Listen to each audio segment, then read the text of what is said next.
The very first video, weirdly enough, I played this stupid game and some hacker like killed my base when I was 11, and so I uploaded it. And my first video got 20,000 views like instantly because it was like all the people that played the game was like, "Oh shit, you can hack in this game." It's a game called Battle Pirates. I guarantee you, no one listening. What is it called? Battle Pirates. No one here has ever heard of it. Battle Pirates. It was, Battle Pirates. Yeah, it was a really small game, but I uploaded that and I got 20,000 views. And that was probably the best thing that could have ever happened to me because then I was hooked from day one. Literally, like most people, it takes hundreds of videos before you get like one view. And somehow the very first video I uploaded at 11 got like 20,000 views. And then I was just like, oh, I fell in love. And I've been hooked ever since. Wow. So it was kind of almost by accident. Essentially, yeah. It was that. And then because this was way before YouTube was even a thing. Like, Right. you know, no one was really a YouTuber. Hardly anyone made money. When did YouTube first get... When did it launch? Like 2006 or whatever. Yeah, YouTube was a 6, 7. thing, but like the partner program wasn't really a thing. No one Right. was making money. Right. And it was definitely back before it was cool. Like when I was doing YouTube when I was 14 and 15, like it now, you know, it's cool if you want to be a YouTuber in high school or middle Yeah. school. Back then, like no one gave a fuck. You know what I mean? It was like you're just worried they would try to play your videos in class or make fun of you or stuff like that for it. So, but how did it evolve to what it is now? Was it a vision? Was it a slow, sort of a gradual increase in numbers? And Yeah, I mean, it's about as slow as it gets. Like, when I was a young teenager, I was getting no views, had no money, had no equipment. And so, for the most part, it was just like, I was just trying to scrounge money so I could buy equipment because I was using my brother's old laptop. And so, like, my first couple hundred videos, I didn't have a microphone. Like, imagine just, like, crackly, terrible voice. And so once I got monetized, I saved up for a few months. Like I told you, I bought a microphone. I can just give you a mile high history. And I saved up for like 6 months. I mean, I was just doing video game videos, and they were terrible. But I saved up. I got a real computer. So now I could actually record the video game in high quality. I have a microphone. I'm like 15. And I just kept going and going. I'm trying to figure out like what are some of like the hot spots. Like I essentially... Up until 18, I had been doing YouTube pretty religiously, but I was making no money. Like, this is kind of the turning point was when I graduated from high school. And my whole life, I was like, I want to be making enough money by the time I graduated to do this full time. And I wasn't. I was still only making a couple $100 a month. So I graduated high school, and my mom was like, either move out or go to a community college. And I didn't have enough money to move out, but I hated school with a passion. But she forced me to go to community college, and that was the worst thing ever. Like that made me hate life. Like borderline suicidal. I just can't stand like having to just sit there and listen to this dumb stuff and listen to some teacher read out a book. So what I did was I would act like I was going to community college, but I would just work on videos in my car and edit and stuff like that. I had straight zeros. And so now the clock had started because once my mom found out, I was screwed. were you aware of that? Like that you're running a risk? Yeah, exactly. Yeah. And so I would act like I was going to college that whole time, but I wasn't. And I didn't have enough money to move out. And that was kind of when I was just like 15 hours a day, all in. I was like, I'm fucked if this doesn't work. And I had some videos pop off. I couldn't tell you which ones, but I had a month where I made 20 grand because I just had some videos just do really, really well.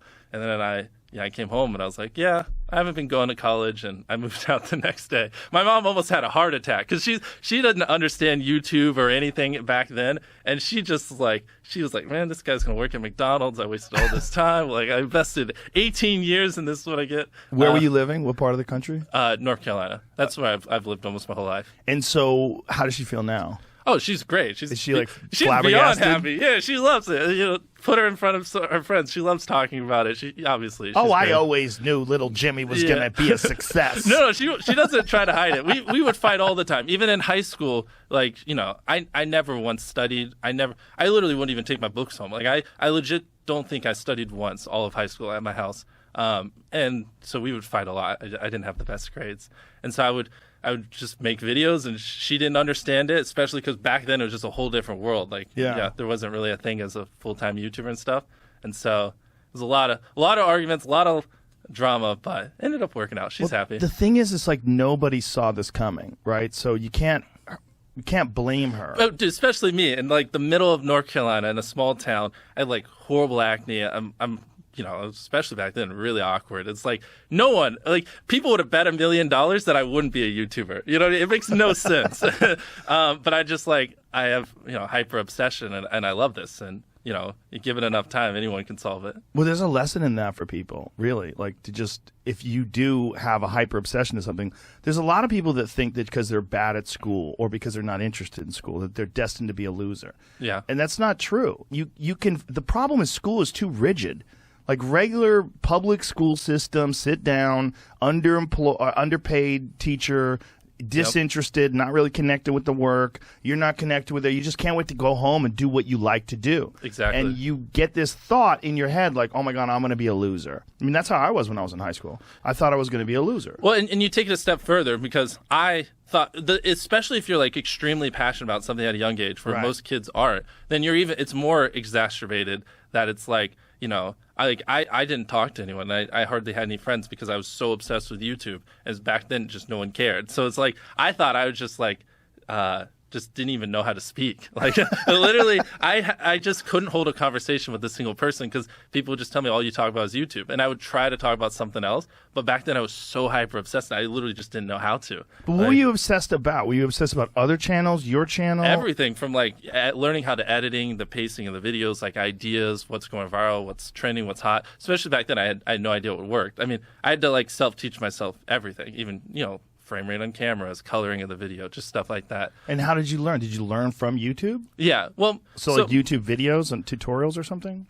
Most of my growth came actually after I graduated high school. Basically what I did was I somehow found these other like 4 lunatics. 3 of us were college dropouts, one was a high school dropout, and one, I don't know, he just like quit his job. We were all super small YouTubers, and we basically talked every day for 1,000 days in a row and did nothing but just like hyper study, like what makes a good video, what makes a good thumbnail, what's good pacing, like how to go viral. And we just call it like daily masterminds. We would just get on Skype every morning, and like some days like I'd get on Skype at 7 a.m. and I'd be in the call until like 10 p.m. and then I'd go to bed, I'd wake up and I'd do it again. And you know, we'd do things like just take 1,000 thumbnails and see if like there's a correlation to the brightness of the thumbnail to how many views it got, or like, you know, like videos that get over 10 million views is like how often do they cut the camera angles, or like things like that. Really? So you microanalyzed everything. Really? Yeah, just I mean, for like we were very religious about it, and so that's where most of my knowledge came from. Is I just surround myself with these lunatics, and just every day, like we didn't do anything. We had no life. But everybody had sort of a similar vision. Yeah, exactly. And so we all had like 10, 20,000 subscribers when we met. And by the time we stopped talking, we all had millions of subscribers. And we all hit 1 million subscribers like within a month. It's crazy.